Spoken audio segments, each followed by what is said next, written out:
Hello everyone, welcome back to my channel and to the continuation of Ella and Alec and Agatha and Jacoby. If you hear any noise in the background, it's just a storm, that's all. Okay, we're heading back to Agatha now. The last thing I remember, strange smoke was filling up my bedroom. Then I reached for Jacoby and everything went dark. Now I open my eyes and find myself lying on a cold stone floor. The place is black as midnight. Condensation drips down the rock walls. A line of bars looms before me. On the other side of the barrier there's Jacoby. The prince does not look well. Jacoby's skin is pale. Dark circles hang under his eyes. "Agatha," he whispers. "Are you all right?" "I think so." I try to sit up, but my head goes all woozy. "Move slowly," urges Jacoby. The slam of a heavy metal door echoes in from the distance. I stiffen. Jacoby leans down so we're nose to nose. "We don't have much time. They're coming." My eyes widen. "Who?" "My brother, King Gorgon. We're in his dungeons." I blink hard, trying to process this information.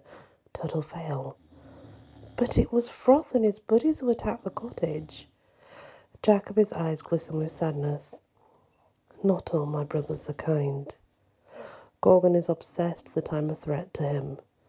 He's been itching for an excuse to end my life for years."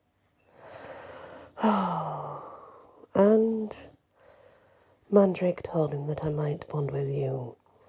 That's plenty of reason for Gorgon to lock me up." He grasps the metal bars between ourselves. "Whatever happens, you must pretend to still be passed out." "I will." Jacoby raises his hand. A dark sphere of power appears above his hand. The overpower vanishes. Jacoby becomes a ghostly figure. At the same time, a duplicate version of Jacoby appears on the dungeon floor. The magical version of the prince seems to be solid and completely asleep. Two people approach our dungeon cells. One man wears a golden plague mask and a fancy waistcoat. I'm guessing that's Kaiser Mandrake, the leader of the minuscule. He's also the Hassat who sent a plague army after me and Jacoby. The second fellow must be Jacoby's brother, King Gorgon. That family is all about the power of large animals.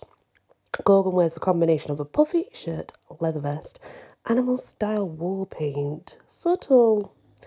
Gorgon also has horns, which must be a family trait. Only while Jacoby's are short, red, and curl forward, Gorgon's horns are white and remind me of a ram. King Gorgon stares into the dungeons with a look that combines self-pity, rage and disgust, as if we're about to attack him for no reason at all. The king seems determined to kill us first. Jacoby. There are many things I've learned about my brothers. For instance, I know that I can create a double version of myself who seems to be asleep, and they'll never suspect that I'm actually awake and watching them carefully. When it comes to Gorgon, I'm also confident of another fact. The man loves to hear himself talk. If my brother has the chance to impress Kaiser Mandrake, then he won't be able to resist. This is especially true if Gorgon thinks I'm passed out and won't hear a thing. "You're certain they aren't really bonded?" asks Mandrake, just like Froth. Mandrake's voice always sounds like many voices at once. That said, the Kaiser always speaks with a particular edge of dullness. That's just his voice. "Not possible," answers Gorgon airily. "She doesn't have a secret elf name. I've sent animal spies to all the major elf settlements. They've no record of anyone like her. And without a tribe to raise you, you don't get a secret name. No name, no bonding, end of story." This is a quirk of Mandrake, by the way. He's constantly asking questions that he already knows the answers to. It's his way of checking to see if you're trustworthy, full of real knowledge, or both. For his part, Gorgon is oblivious to the fact that he was just put through a test. All he sees is a chance to look more informed and impressive to Mandrake. She is clearly a changeling, says Gorgon. You know what that means? A mixture of rage and fear churned through me. First, there's anger about the dismissive tone that my brother uses when talking about Agatha. Who cares if she's a changeling? After that initial churn of rage, I'm swept up a second wave of chilly fear. What Gorgon and Mandrake don't know is the fact that Agatha does have a secret elf name. It's part of the spell put on her by the Moonbeam family. And if anyone knew this, Agatha and I wouldn't be in prison side by side. One or both of us would be dead. Mandrake sighs. It's a shame we have to turn her over to no Adele. Gorgon waves his hand dismissively. Nothing to be done about it. The Queen of Moonshadow already has everything she requires. Now Adele found the vessel of ours and the eye of the world. All she needs is to take Agatha to the ruins and raise the Sealy Imperials. Then the Queen of Moonshadow will become the most powerful fae ever. Mandrake tilts his pointy head. Doesn't that worry you? It would, if we didn't have Agatha here. But we've been able to strike a good bargain in return for her. You and I won't suffer in Nartdale's new empire. What else is there to bother about? And this is why Gorgon is not my favourite brother. When the Essentials were handing out empathy powers, they passed right over the current king. When Mandrake next speaks, his voice is extra low. Did you know any of the Sealy Imperial family? Why would I? I'm too young, and besides, my house is allowed to unsealy. I knew them, says Mandrake. Gorgon chuckles. You know, you actually sound as if you regret that we won't meet those Imperial losers. Perhaps I do. This is history. And Mandrake, both the vessel and the eye are waiting right now in the Sealy ruins. Soon Nartdale will come to claim Agatha. You have a front row seat to watch the birth of the new empire. Nartdale won't let me anywhere near the place. You're lucky. I'm not going. I don't relish the idea of watching my old friends get consumed by Nartdale. She's just taking their magic. It's the same thing. Gorgon's eyes widen. I can't believe what I'm hearing. You really won't be joining Nartdale at the Sealy ruins? No. I already have my unbreakable vows from you both. I kept my side of the bargain. Morgan gestured toward Agatha as proof. Now that I've delivered Agatha, you and Nartdale will be magically forced to hold your word to my people. As well, nothing else matters. A sly smile rounds Gorgon's mouth. What was the promise again? My brother is such a bully. His favourite game when we were growing up was hide the pet. Whenever one of us would get attached to an animal, Gorgon would pretend our pet had disappeared. Now, he's playing the same game but with Mandrake. Hide the agreement. But Mandrake isn't a child. He's a rather clever ruler and won't put up with Gorgon's games. Forget your vow and pay the consequences. Mandrake's body starts to dissolve. A haze of particles takes to the air.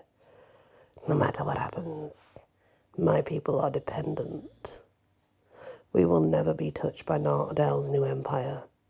Don't play around on this, Gorgon. Calm down, I was just kidding. Mandrake's body reforms, and I'm just being a good ruler to all my people. Gorgon sniffs. I take care of myself. That's what's best for everyone else. This is another bit of classic wisdom from my brother. The man is such an ass. And what about your brother? Asked Mandrake. How does his life serve yours? If it were up to me, I'd have killed him already. Nartdale wants him alive. She may need him as leverage to manipulate Agatha. That girl is the only one who can place the eye into the vessel. Gorgon stares at what he thinks is my sleeping form.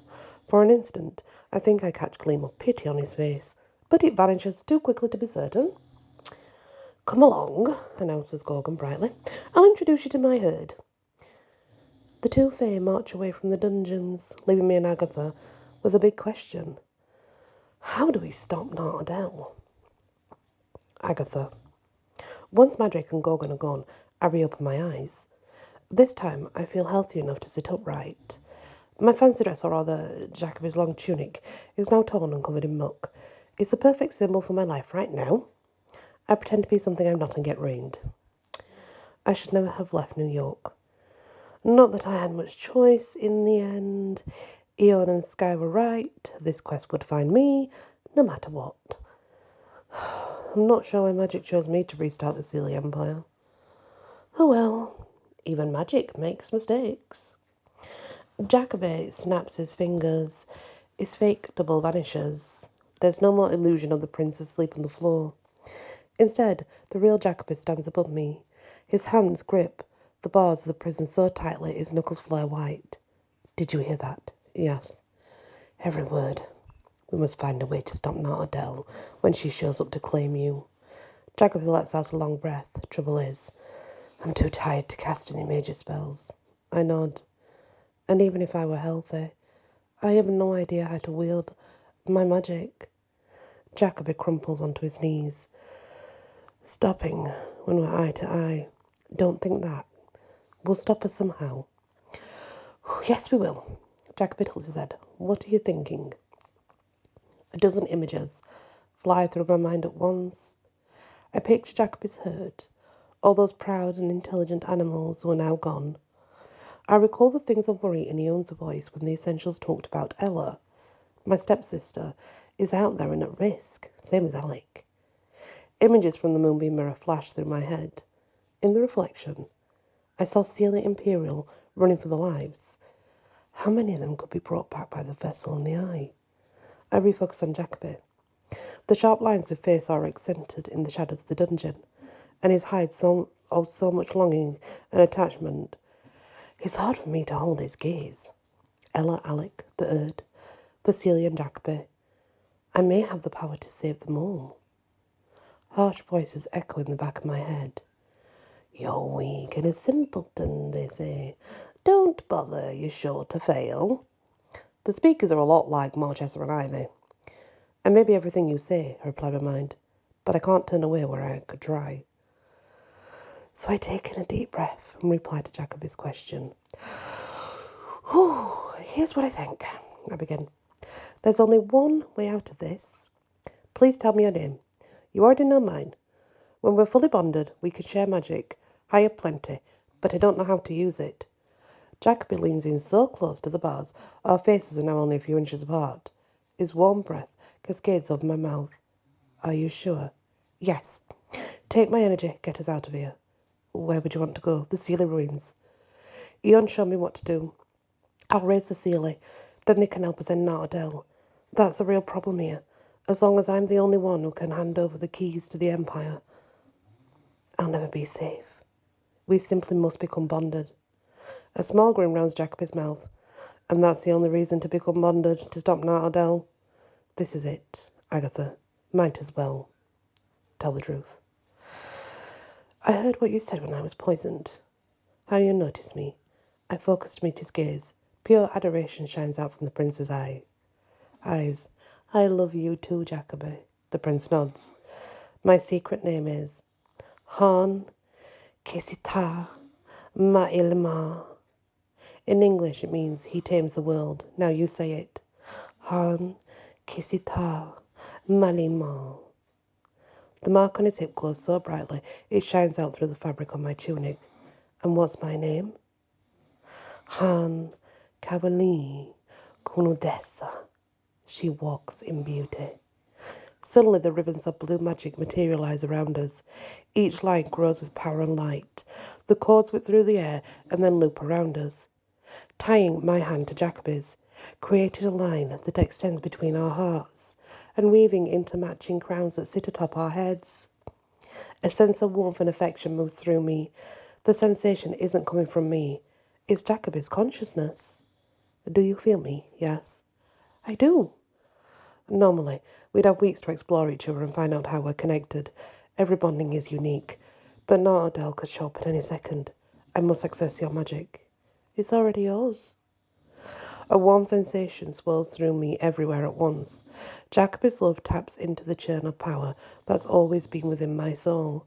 Energy shifts along the ribbons between us, causing the lines to light up as my magic becomes his for a little while.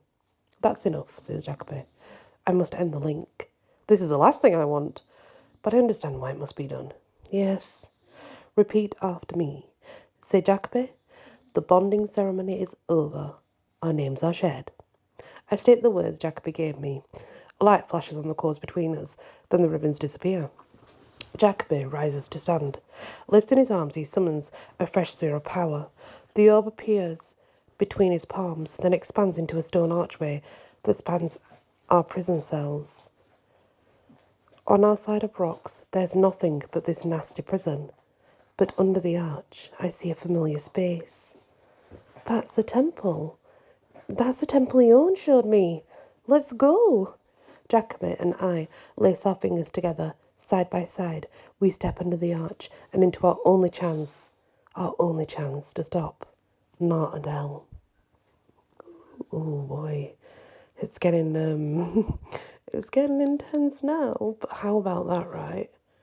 How about that? Jacoby and Agatha together forever. Oh, so sweet. Thank you for listening to this episode, and many blessings.